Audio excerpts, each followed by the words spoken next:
आनंद का फंडा के एपिसोड में आज के दिन सबसे पहले हम जो दो आईपीओ इस वीक में ओपन है उनकी सारी इंपॉर्टेंट डिटेल्स को डिस्कस कर लेते हैं। बाय द वे आईपीओ में अप्लाई करने के लिए आपका अभी तक डीमैट नहीं है तो डीमैट ओपन करने का फ्री लिंक डिस्क्रिप्शन में मिल जाएगा। किसी भी फैमिली मेंबर के नाम से ओपन करना चाहते हो लिंक डिस्क्रिप्शन में चेकआउट कर लीजिएगा। सबसे पहले हम बात करते हैं लक्ष्मी डेंटल लिमिटेड के आईपीओ के बारे में। 2004 में कंपनी इनकॉर्पोरेट हुई थी। डेंटल प्रोडक्ट्स के रिलेटेड ये कंपनी प्रोडक्ट्स बनाती है। 13 को ये ऑलरेडी आईपीओ ओपन हो चुका है। 15 ऑफ जैन को इस आईपीओ की लास्ट डेट है, मतलब कल के दिन इस आईपीओ में अप्लाई करने का लास्ट दिन होने वाला है। अलॉटमेंट मिलेगा 16 को। 17 को या तो शेयर्स मिल जाएंगे या फिर रिफंड हो जाएगा। एंड रफली आपकी 20th ऑफ जैन को यहां पे लिस्टिंग की एक्सपेक्टेशंस बनी हुई है। 407 से 428 का है प्राइस बैंड। अगर हम रिटेल में अप्लाई करते हैं तो हमेशा कोई सा भी आईपीओ आपको कट ऑफ प्राइस चूज करनी है। एचएनआई कैटेगरी में प्राइस के अपर बैंड पे अपर प्राइस को जाके आपको टाइप करना है। कई बार लोग कहते हैं हम अपर प्राइस से थोड़ा नीचे पे अलॉटमेंट लेने की कोशिश करते हैं, नहीं मिलेगा, कभी भी छोड़ दो।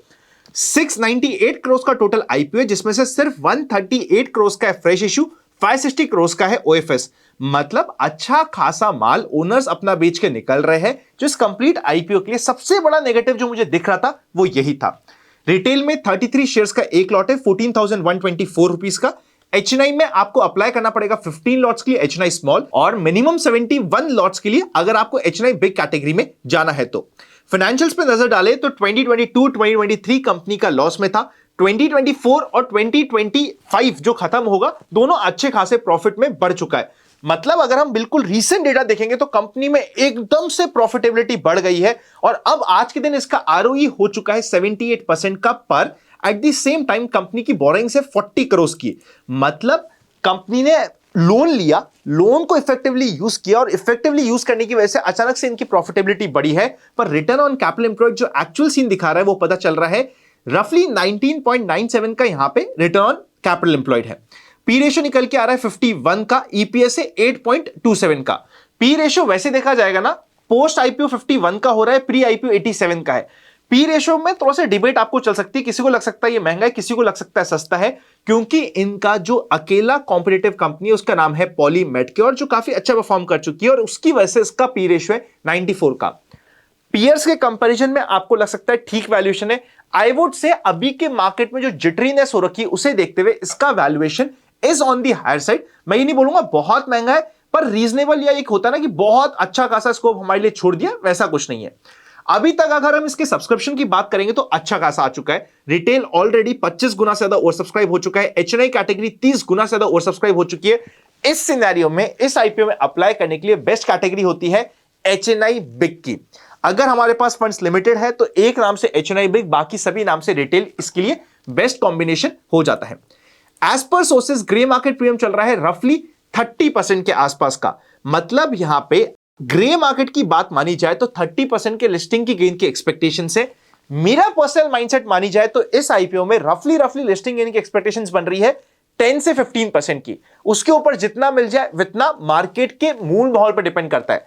सपोज जैसा मार्केट कल के दिन, परसों के दिन था, वैसा कुछ रहा तो यहां पे आपको 10-15% के आसपास का लिस्टिंग गेन। और अगर मार्केट थोड़ा सा बाउंस बैक हो जाता है, 23,500 के ऊपर चल जाता है लिस्टिंग से पहले तो आपको हो सकता है इवन 35-40% का भी मिल जाए। लिस्टिंग लॉस में बात करी जाए तो 5% के लिस्टिंग लॉस की एक मैक्स बैड साइड की सिनेरियो हो जाता है जो यहां पे आज के दिन दिखाई दे रहा है। आई होप हमने सारी डिटेल्स इंपॉर्टेंट इसके लिए कवर कर ली है। सेकंड जो आईपीओ आने वाला है उसका नाम है stallion India fluorochemicals limited. I hope थोड़ा सा हम जल्दी सारा का सारा डिस्कशन एक ही सिंगल वीडियो में कर रहे हैं ताकि सारी इंपॉर्टेंट डिटेल्स आपको कंसोलिडेट तरीके से मिल जाए। कंपनी की बात करें तो कंपनी बिजनेस करती है selling refrigerant and industrial gases and related products. IPO open होगा 16 से 20th के बीच में। 22nd को रिफंड या फिर शेयर्स मिल जाएंगे एंड 23rd की टेंटेटिव लिस्टिंग की डेट होगी। रिटेल में एक लॉट में 165 शेयर्स है, 14,850 रुपीज का एक बास्केट होगा। एचएनआई स्मॉल कैटेगरी में 14 लॉट्स, एचएनआई बिग कैटेगरी में 68 लॉट्स का बास्केट हो जाएगा। आईपीओ से पहले 94.63% था प्रमोटर के पास, आईपीओ के बाद रह जाएगा 67.90%। मतलब प्रमोटर अपना स्टेक बेच रहे हैं। 199.45 करोड़ से टोटल आईपीओ का साइज, 160 करोड़ से फ्रेश इशू, बैलेंस से ऑफर फॉर सेल। सबसे इंटरेस्टिंग बात इस आईपीओ की यह है कि भैया इस आईपीओ में आप अप्लाई करो, लॉटरी का वेट करो, भगवान से आशीर्वाद मांगो, भैया अलॉटमेंट मिल जाए तब यहां पे कुछ है, वरना इतनी छोटे साइज का आईपीओ के अलॉटमेंट मिलना यहां पे डिफिकल्ट होने वाला है। फाइनेंशियल्स पर नजर डालें तो एवरेज फाइनेंशियल्स है। 2022 में कंपनी का अगर आप प्रॉफिटेबिलिटी देखोगे तो 20 करोड़ की थी। फिर टूट के 9 करोड़ के आसपास आई, फिर बढ़ के 15 करोड़ हो गई। इस साल वापस से ये ऑन ट्रैक है 25 करोड़ तक पहुंचने के लिए, which is good bounce back. पर ओवरऑल फाइनेंशियल्स में वॉलेटिलिटी की वजह से हमें इतना कंफर्ट नहीं आता जितना हमें बाकी किसी आईपीओ में आ जाता है। रिटर्न ऑन इक्विटी और रिटर्न ऑन कैपिटल एम्प्लॉयड दोनों 12 से 13% के बीच में कंफर्टेबल है। पी रेशियो 21 का है। ऐसा नहीं है कि कंपनी ने बहुत महंगा आईपीओ लाने की कोशिश करी, रीजनेबल वैल्यूएशन पे कंपनी आईपीओ ला रही है। इस कंपनी में अगर हम आज के दिन बात करते हैं तो सबसे मेन इशू ही है कि इस कंपनी के फाइनेंशियल थोड़े से वोलेटाइल थे। वरना अगर आप इसे कंपेयर करोगे इसके पीयर से, जैसे कि नवीन फ्लोराइन 70 का पी, एसआरएफ 49 का पी, गुजरात फ्लोरोकेम 108 का पी, तो पीयर्स के कंपैरिजन में सस्ते वैल्यूएशन पे कंपनी आईपीओ लाने की कोशिश कर रही है। छोटी साइज का आईपीओ जिसमें ऑलरेडी बाय डिफॉल्ट काफी अच्छा मूल माहौल मिलता है, बिकॉज यहां पे डिमांड ज्यादा रहती है एज कंपेयर टू जितनी सप्लाई है। प्लस इसका प्राइस बैंड 85 रुपीज के लेके 90 रुपीज का प्राइस बैंड है, बहुत छोटी प्राइस है। बिलो 100 की प्राइस वाले आईपीओ में एनी विच वेज एक्साइटमेंट ज्यादा रहता है, तो इस चीज को बैक ऑफ द माइंड रख लीजिएगा। इसमें भी सब्सक्रिप्शन भर भर के होगा तो अलॉटमेंट मिलना डिफिकल्ट होगा। अभी जिस समय मैं ये वीडियो बना रहा हूं उस समय 90 के आईपीओ प्राइस के अगेंस्ट में 21 का चल रहा है जीएमपी, मतलब रफली 23% की लिस्टिंग की एक्सपेक्टेशंस बन रही है ग्रे मार्केट में। आई बिलीव इस आईपीओ में ग्रे मार्केट प्रीमियम स्पेसिफिकली अगर सब्सक्रिप्शन अच्छा आता है, जिसकी उम्मीद है, यहां पे आपको जंप मिलता हुआ सा मिल सकता है। तो दोनों ही आईपीओ इस वीक के डिसेंट आईपीओ है, इंटरेस्टिंग आईपीओ है। मैं पर्सनली स्टडी कर रहा हूं, एचएनआई बिग कैटेगरी के एक्साइटेड हूं।